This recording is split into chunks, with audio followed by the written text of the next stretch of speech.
सभी को नमस्कार। करियर फर्स्ट चैनल द्वारा यह डिक्टेशन आपको दिया जा रहा है। नया मैटर है, ध्यान से लिखेंगे। Ready, start.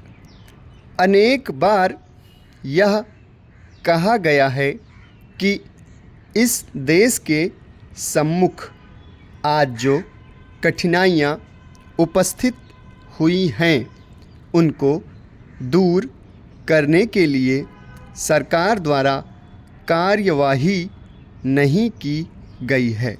इस देश के सभी लोग इस बात को जानते हैं कि इस देश के समक्ष अनेकों समस्याएं आई हैं। पाकिस्तान एवं बांग्लादेश से आए हुए विस्थापितों को बसाने में ही इस देश का अरबों रुपया खर्च हो चुका है। इस देश की गरीब जनता करों के बोझ से लाद दी गई है, फिर भी उसने किसी भी समय इस बात पर आपत्ति नहीं की।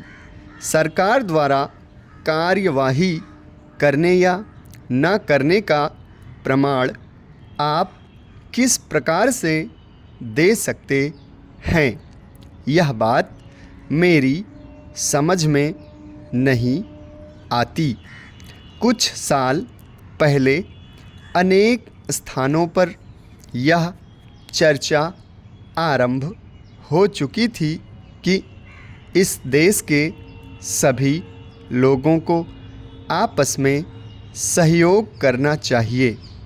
अभी मुझसे पहले बोलने वाले माननीय सदस्यों ने कहा कि 2-4 साल तक हमारी ग्रामीण जनता को पीने का पानी भी उपलब्ध नहीं था।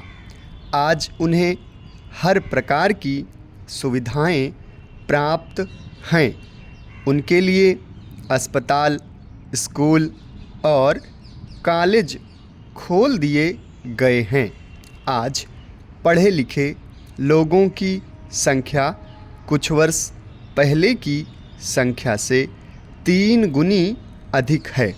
अतः आलोचना करने से पहले इस सदन के सदस्यों को चाहिए कि वे देश के प्रमुख स्थानों में जो प्रगति हुई है पहले उसके बारे में जानकारी हासिल करें और फिर यहाँ आलोचना करें।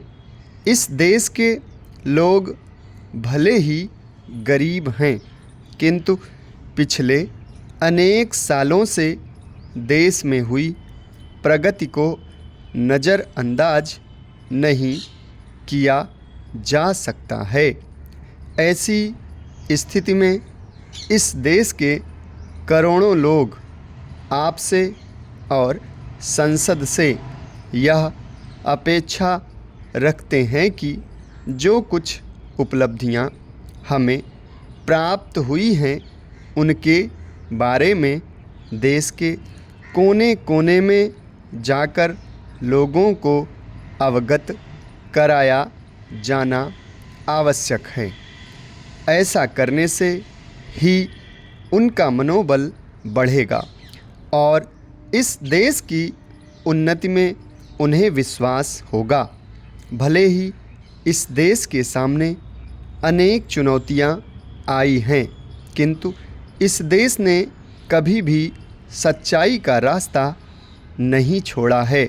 अतः मेरा सुझाव यह है कि संसद सदस्यों की यह जिम्मेदारी होनी चाहिए कि वे गांव-गांव में जाकर देश की प्रगति के बारे में लोगों को जानकारी दें। ऐसा करना देश के हित में होगा, आपके हित में होगा और जनता के हित में भी होगा। भारतवर्ष संसार में सबसे बड़ा लोकतंत्र है और इसे बचाए रखने के लिए हमें भरसक प्रयत्न करना होगा। इसके लिए हर एक आदमी का यह कर्तव्य होना चाहिए कि वह अपने अपने हित को ही ध्यान में रखते हुए कार्य न करे। समाप्त। धन्यवाद।